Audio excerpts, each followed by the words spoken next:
Chamber's kit is simple, yet extremely hard to have impact with. You barely have any ability to stall, and you're forced to rely to take effective gunfights. But in this coaching session, we're looking at a tier 2 player whose gunfights isn't the issue. In fact, he wins most of his duels. And even then, they lost the game. A close one. While it's always a team effort, let's break down how he could have used Chamber differently and turn those rounds into a win. I'm Bonkar, the current head coach of Energy. My job is to prepare pro players for the highest level of play. And now I'm here to apply those same concepts to help you rank up too. Okay, so first of all, we are playing versus the double dive, insane double duelist comp here that's becoming like somewhat of a new meta. You guys have a pretty decent comp to like try to stop it. The Chamber trip is like pretty good into the Waylay Neon. You have the Fade also to stop them. You have the Omen Paranoia. So you don't have the worst comp to deal with it, but let's see how it works. And also you can play off angles. They only have Fade Initiator. They don't have any flashes, so you don't need to worry about that. Basically, it's the sleeper comp, yeah. Dash. Solo, he's solo. Beautiful.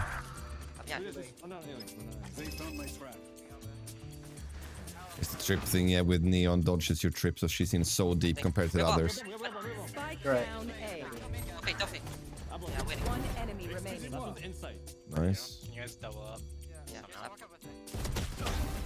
I mean, beautiful, yeah. So here's the thing. The Neon gets past your trip. I don't know exactly where she walled, how she walled. Yeah. But since your trip was up, it just stopped everyone else in the choke and your team came out and killed them. And you're also playing to survive. You heard the Neon run here, so you went here instead, which is good. So she's just looking for you all the time. And as long as she can't find you, she's gonna just continue looking for you most likely. So you did really, really good. I mean, a 3k on pistol. Absolute banger, yeah. Yeah. I'd say when you get a 3k like that and you have so much money, buy a Vandal, yeah? Or get an Outlaw. If you get Outlaw, you're conditioning the enemy the next round, like you have to play full Kev. I have an Outlaw. And also, if you buy a Vandal here and light Kev instead, then you have a much better gun coming into the bonus round. Or you could have just stuck to like buying full Chamber utility and like saved as much money as possible, and maybe you could have had an Operator next round or something, you know? Okay. Okay, let's see here, Antico.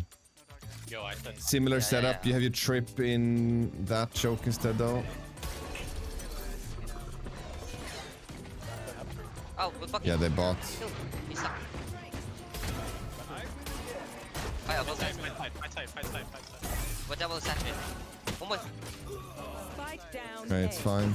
Next round, Econ here. If you would have had an Outlaw instead, and your teammates saved the Outlaw for you, like look at their money here. Right. It's a lot of light Kev. They could buy full Kev and Phantom here and like no utility most likely. But there's 1, 2, 3 people, maybe even 4 that could have had like light Kev, and it would have been a lot of pressure. Right. The only thing here is like versus the double dive like this, having your trip in the choke. Let's say that the Waylay goes in super hard here, which you did, and then the Neon goes in. This trip is just gonna slow down everyone. Okay. You isolate the duelist. Instead of dealing with 4 people running you down, you're now dealing with 1 instead. So if you kill the Waylay going in, your teammates are now coming. They can hold the choke and deal with the rest of the people for you. Bonus round now. Sheriff, you're putting the trip there now, which is good. Something that I noticed Insta as well. Your chamber so you can get out. So I think you put in the TP here all the time, which is like fine. But I think you could have also put your TP like maybe here sometimes and like take the first angle, yeah? Like force them to use some utility here before they use util here. Obviously, when you do this TP towards here, the Waylay has the potential to just like fucking fully int and dive you. Something you can do is like buy the shorty. So when he like drops down in air against you here, you have the shorty, yeah? And then you have shotgun versus shotgun, which is like pretty solid. Okay, perfect. Yeah, you just miss here and he kills you. Happens. Operator here. Now we're talking. Doing a mid thing. I like it. Can also go out B and peek here. You have the trip for B, the Prowler B, the Insta towards B. Your trip is gonna be insane here. backside. You can beat them. No, bro, guy, on your right. Do you see how she's... You see here, yeah. I'm fighting side stuff.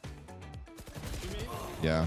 No, bro, guy, on your Do right. you see how they go 2 people in here, and just because your trip is here, it's like really hard for their teammates to follow in, to follow up. For sure. The mid peak is perfectly fine here. There's a world where they go mid, but I still think that the extremity peaks is just gonna be like insane versus them. To make the waylay dash a little bit faster, or maybe you get a neon slide out or whatever it is, it's like super valuable. You just spot them like 2 seconds earlier, which makes rotates come in way faster as well. Okay, so they're just running you down right now. You have operator again. One up, aim in. I'm holding. He's I have got. a- I think No way. here. Should have left a little bit earlier. If you look on minimap here and listen to your teammate comms, Hold on. there's like mid pressure. You don't know exactly how many mid. You see the fade eye here. You know, neon One fade up, mid. aim in. 2 people aim in here. You're gonna see fade and then all 4 now. Also, this is what peaking a bit more aggressive should have been, because so far in the game, they've just been like slamming both sides. Yeah, they had like 1 mid round and these things as well. But they've been very grouped, and like wherever they start, they end. Let's say that you started more aggressive in B lobby. Nothing, like you just keep prodding up. Aspas is like insane at this, yeah, like prodding with operators. He prods extremities. You just keep walking, because if they just keep diving like this and they just go all in all the time, you can fast flank like crazy. The difference between getting them to use 1 to 2 pieces of utility in lobby here, if they have that extra utility, again, like that could be the difference between you anchoring the site and not holding the site in general. Yeah, if you play more aggressive, you need to make up in your own head versus specific comps, but also versus specific teams. How much is my TP worth? Like, when should I be pressing my TP here in lobby? So let's say that they just completely tries to disrespect you and they don't use any utility. You punish them, yeah? Like, you are supposed to kill them. Right. Because you're the chamber, you're going to be playing off angles and these things. So your trade is now you're getting a kill. But let's say that they use a prowler for you and a neon slide. Is it worth for you to use your TP for those 2 abilities? Probably is, yeah. And it changes a lot in the execute also. Right. And as I said, you get information 1 to 2 seconds earlier that they're coming towards B, which makes this guy, the difference between him being like actually top mid and like him being here. And now, because it's a Viper that's playing all the time, now you have a Molotov for the choke. Right. So that's the difference. That's like the handshake. I call it the handshake when you're contesting them. You have different jobs in different scenarios. You're jiggling an angle. You're playing a pixel angle. You're jump spotting. Your job is just to get information as early as possible. Your teammates can now rotate or flank or whatever the scenario you're in. Right. Different scenario could be like your job is to find kills. Maybe you're in a 3 versus 4 or a 3 versus 5 or something. You're playing an angle like this and your job is legit. You have to find a kill for your team to win. Your job is now to get a kill. So you need to greed it. Like, you need to play with big balls. You have to find the kill. Another thing that could be your job in some scenarios is to get as much utility out of the enemy team as possible. Let's say you play against the same comp. Your job is to get the waylay ult as fast as possible. Maybe the waylay is playing with ult in hand here. Your job is now to bait out utility. And it doesn't only go for ults, but again, like, it could be the neon stun, the neon slide, fade, prowler, eye, whatever it is. Yeah, like, so you need to recognize, like, what is my job in this specific scenario.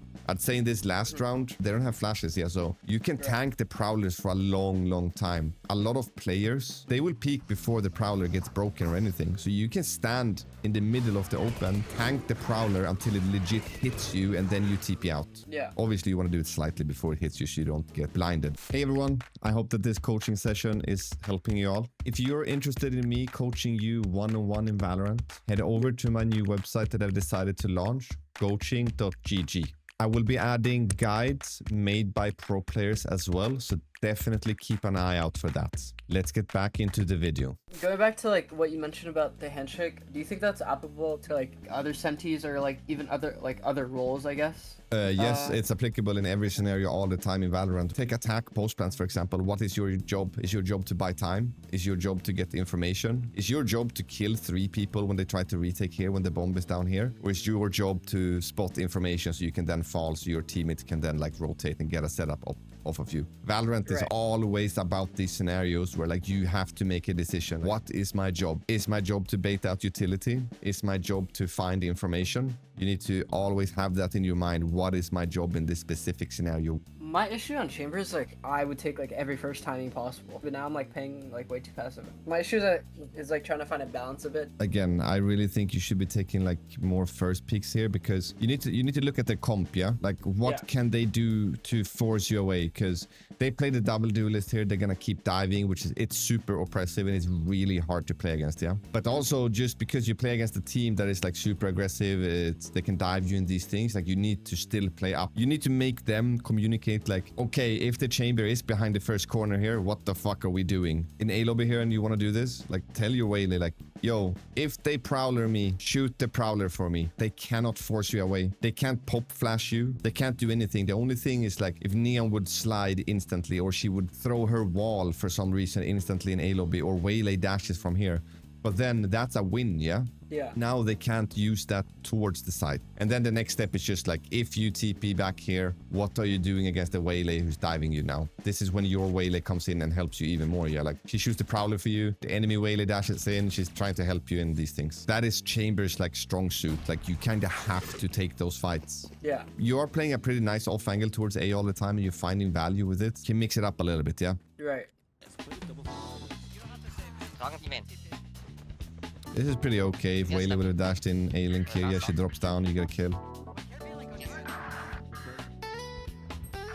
Again, here's the thing, like it's an okay peak, but they keep slamming sides over and over and over, and you're starting in like slightly passive positions all the time. Yeah. So when you play against a team that does this all the time, like you need to just be more aggressive, so you'll know within the first 2 seconds, are they A or not? Same thing in mid here, instead of starting here, like walk out here, take this angle. Nothing in mid, okay, I'm taking this angle. Nothing here, they're rushing B. All right, I'm insta rotating towards B now. So you're slightly faster all the time. Versus their speed, you need to also like play speedy against them. Because now the round is just over, yeah? I say this to so many people I coach. It's like they just do the same thing over and over and like the same peaks over and over. Like you just gotta keep it fresh. Nice. Nice.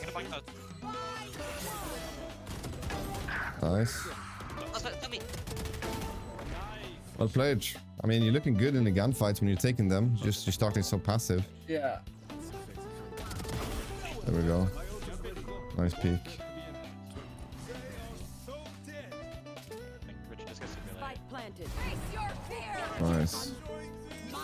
You're good with prodding with the AWP in these angles. Like, it's been good. It was the same on the anti-eco towards A here when you were no-scoping and stuff. Imagine you did this prodding in, like, lobbies. Right. It would have been nice. Yeah. Honestly, good defense half from you so far. Just keep going, just keep going. Heavy.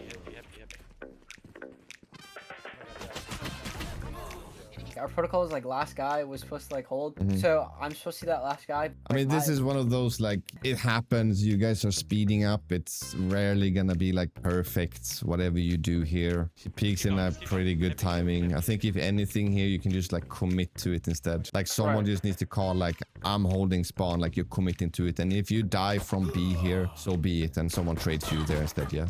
Yeah, I'm gonna put this down. Well, I'm gonna TP, you can maybe peek with it. He's right here, two right there.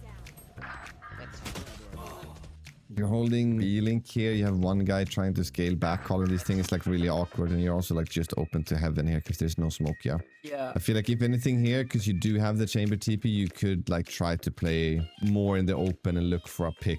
Yeah, imagine you're sitting here in game instead, like with your chamber TP. Just because you get the bomb down doesn't mean that the round is over, yeah? Like you need to continuously have a plan. They are making a plan. They are doing something. They're taking action, and you're just sitting. I can blind and see you can dash out TP. That doesn't do anything. Okay, so look at this and look at how you're scaling with your teammates and how like you're a little bit hesitant.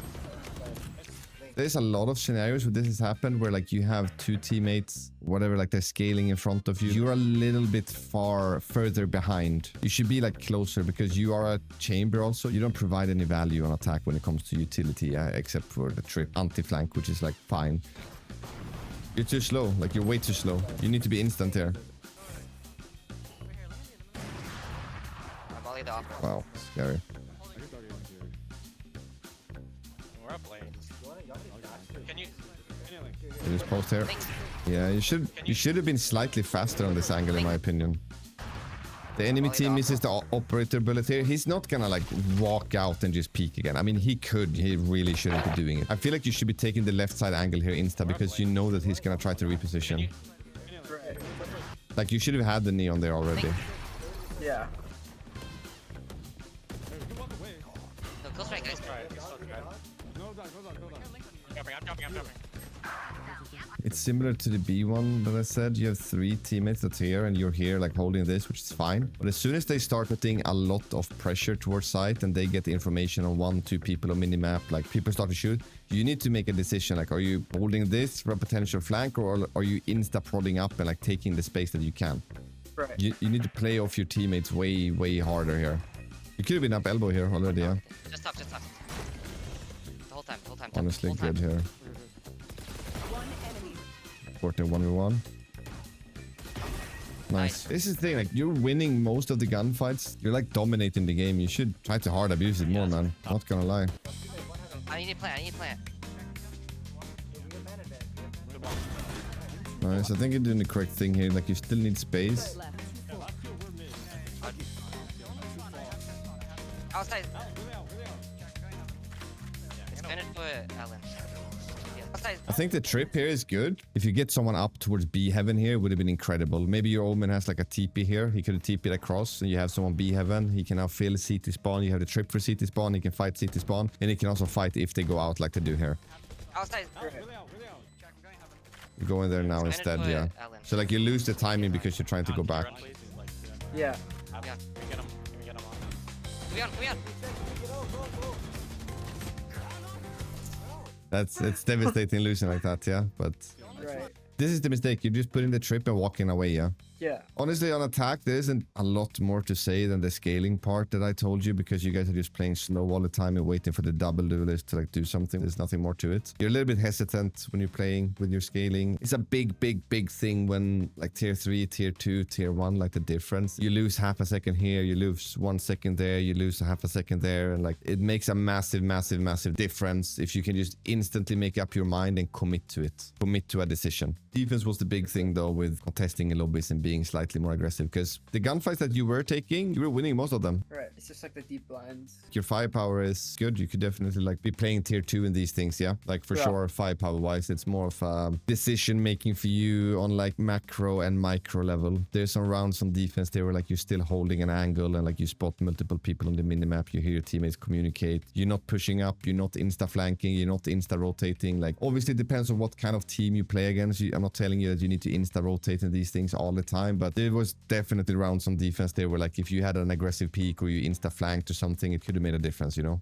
Yeah, for sure. I kind of focus like on my crosshair too much because I'm scared of like a timing. So when like my teammates are talking or when something's happening on the minimap, I'm not as aware of it. It's a balance, yeah? Because I used to be the player who looked way too much on my minimap. And that's definitely like not the best thing to do, but it's a skill knowing when you can look at the minimap and when you can't. And it's also like you just need to learn how to just peek on the minimap all the time. Flick with your eyes basically to get the information. Like it's super important. Then sometimes you're gonna get timing because of it. And like it happens, but you need to learn from it. You think about it, how the enemy team played, what you should have identified faster was they didn't lurk. They ended, I think, 11 out of 12 rounds, if I remember correctly, where they started. And they were just not necessarily fully sending it every round, but a lot of rounds they were just fully sending it. You could have thought like, okay, they're ending always where they're starting. They're pretty much always sending it. So as soon as something happens on the map, like your teammates are communicating, they're taking contact, whatever it is. If I just look on minimap, I'm gonna be fine because they're not lurking. There's not gonna come a guy here, most likely. Yeah. So you need to identify that more in this specific game. But I would assume that it might be happening in other games as well. Right. Okay, I think that was the most things gameplay wise. You looked solid, man. Like actually, it was good. Yeah. Thank you. Okay. Okay. Nice. You had we're talking something, you know, your education thing. Oh. Yeah. So based on everything that we talked about, like, do you think it's like still an option or like possible, or like should I focus on like playing more casually? To go It's like pro? kind of.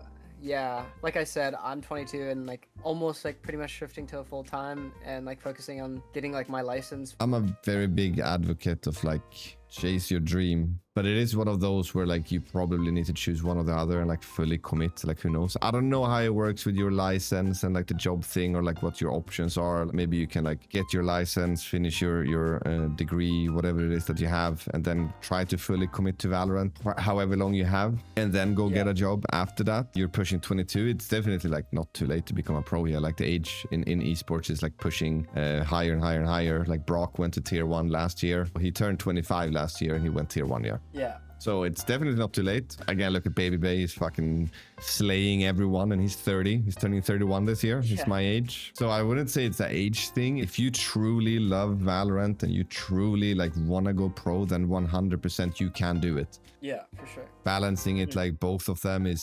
significantly gonna like decrease your chance of going pro for sure. Right. I'm a big advocate of like chase your dream, man. Like I live by that myself. It has worked out. I understand that it might be rare and it won't work for everyone, but if you don't try, are you gonna feel like in a couple of years you're gonna be like, fuck, I really should have tried, man. Like I regret this, you know? Yeah, for sure. If that's the case, then I think, you know, yeah, try to go for it maybe. But again, if you've studied for many years and this is your only chance, then maybe that's the more calculated decision to like secure your future, whatnot. It sounds like it's a very good degree. You're gonna get some good jobs. Yeah, for sure.